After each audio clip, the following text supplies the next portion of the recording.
আজকে আমি শেয়ার করব স্পাইসি ঝাল ঝাল বিফ কারি।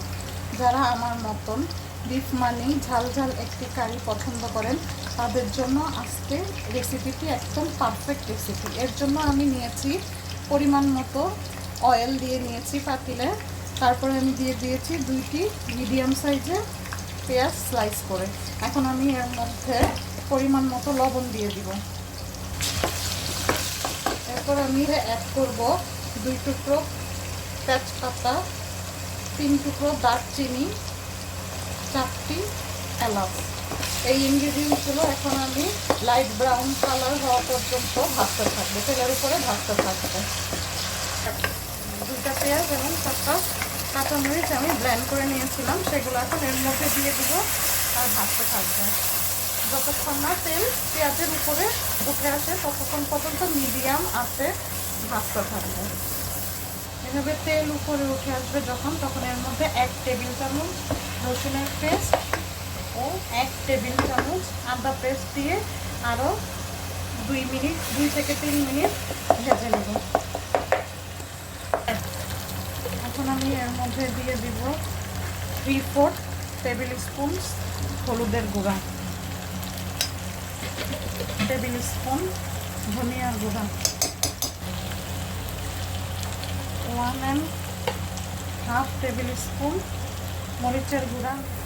এখন আমি এর মধ্যে দিয়ে দিব 1/4 চা চামচ জয়ত্রীর গুঁড়া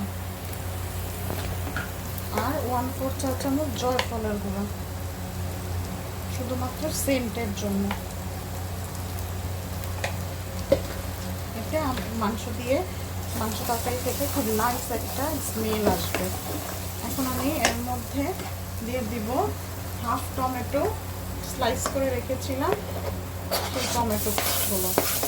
এখানে আপনারা টমেটো পেস্টও ইউজ করতে পারেন।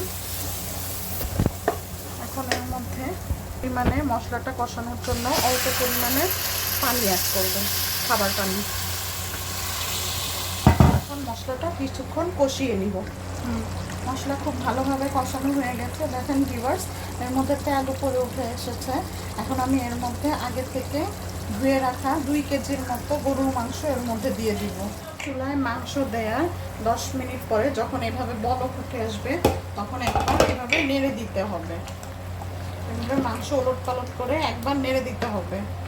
নেড়ে দিয়ে মাংসটাকে 1 ঘন্টার জন্য কুক হতে দিয়ে দিব। দেখুন ভিউয়ার্স, মাংস থেকে কি পরিমাণ পানি উঠে এসেছে। মাংসের পানিতেই মাংস এভাবে সেদ্ধ হয়ে যাবে, অতিরিক্ত পানি দেওয়ার কোনো দরকার নেই। এখন আমি মাংসটাকে 1 ঘন্টার জন্য কুক হতে ঢেকে দিব।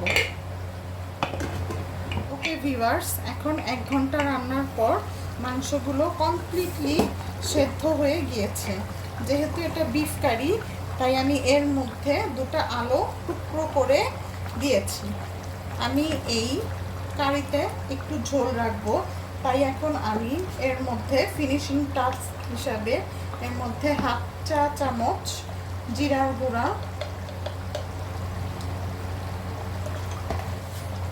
পেঁয়াজের বেরেস্তা অল্প করে দিয়ে দিব, just for smell and flavour. একটা গুড ফ্লেভার আসবে, সুন্দর ফ্লেভার আসবে এই পেঁয়াজের বেরেস্তা। এবং কালারটা খুব সুন্দর হয়েছে, দেখাই যাচ্ছে কালারটা খুব সুন্দর হয়েছে এবং আলু এবং মাংসগুলা খুব সুন্দরভাবে সেদ্ধ হয়ে গিয়েছে। এখন আমি 5 মিনিট জিরার গুঁড়া আর পেঁয়াজের বেরেস্তা দেওয়ার পর 5 মিনিট মাংসটাকে লো হিটে দমে দিয়ে রাখবো। আমাদের বিফ কারিটা হয়ে গিয়েছে, কমপ্লিটলি রেডি। এখন এই পর্যায়ে আমি চুলার আঁচ একেবারে বন্ধ করে দিব।